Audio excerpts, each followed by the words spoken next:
Love చేసుకుంటారు, పెళ్లి చేసుకుంటారు, వెంటనే డైవర్స్ తీసుకుంటూ ఉంటారు. వాళ్ళ బాండింగ్ ఎప్పుడు స్ట్రాంగ్గా ఉండాలి అంటే మీరు ఎలాంటి సజెషన్స్ ఇస్తారు? ఇది మీరు ఏమనుకుని అడిగారో తెలియలా కానీ నేను కొంచెం హట్కే జవాబేస్తాను. ఇప్పుడు మనుషులు మారుతారమ్మా.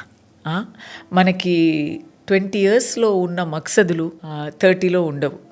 పిల్లలు లేనప్పుడు ఉన్న ఒక స్వతంత్రం, బాధ్యతలు పెరిగిన తర్వాత ఉండవు. పెళ్ళిళ్ళు కూడా మారుతాయి, రిలేషన్షిప్స్ కూడా మారుతాయి. ఒకప్పుడు ఒక్క పూటలో కాంప్రమైజ్ చేసి మీకోసం నేను, నా కోసం నువ్వు, కొంచెం we have to adjust and we have to live అనేది ఉన్నింది.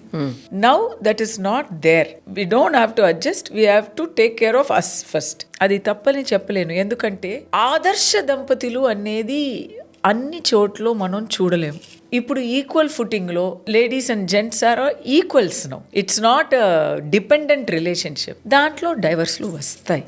బికాస్ మనకి మేమేంటో తెలియకుండా ఒక స్థాయిలో ఒక పూటలో మనం పెళ్లి చేసుకుంటే కొంచెం తేడాలు వస్తాయి. అందరికీ రావాలి అని నేను చెప్పలేదు, కానీ వస్తే అది తప్పు కాదు అంటున్నాను. మీరు అడిగారు కదా ఆ బాండింగ్ స్ట్రాంగ్గా ఉండాలంటే ఏం చెయ్యాలి అని. అందుకే చెప్పాను, బాండింగ్ స్ట్రాంగ్గా ఉంది అని 100% తెలిస్తేనే మీరు హస్బెండ్ వైఫ్గా ఉండండి, లేదా మీరు అలాగే డేటింగ్లోనే ఉండిపోండి, ఏం తప్పు లేదు. Because why to bring children into the relationship, right? ఎందుకంటే పిల్లలు అని అయిపోయాక తర్వాత విడిచిపోవడం అనేది కుదరదు. కిడ్స్ పుట్టిన తర్వాత కూడా డైవర్స్ తీసుకుంటున్నారు. తప్పు కాదమ్మా, అది ఒక్కొక్కరికి. How will you, we cannot judge. రోజులు మారాయి.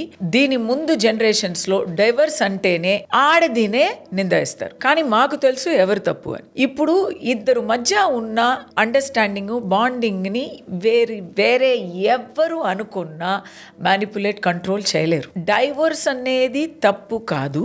జీవితం ఇచ్చిన మా అమ్మ నాన్నని వదిలేస్తున్నారు, ఇప్పుడు అది ఫ్యాషన్ అయిపోయింది.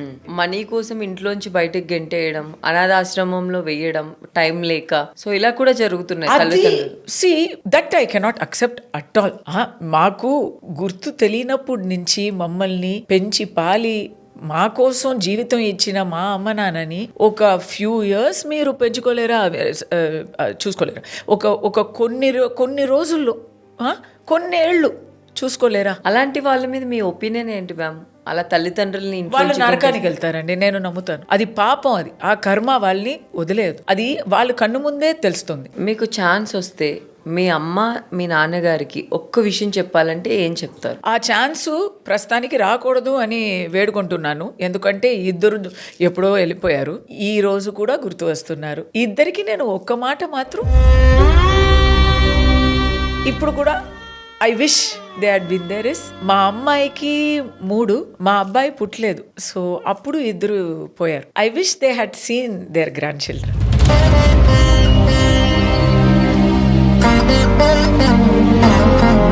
ఇప్పుడు కూడా నేను పాలిటిక్స్ ఎంటర్ అయ్యాక lot of people who knew them came and told me gossips they have gone to my father's ears when he was alive.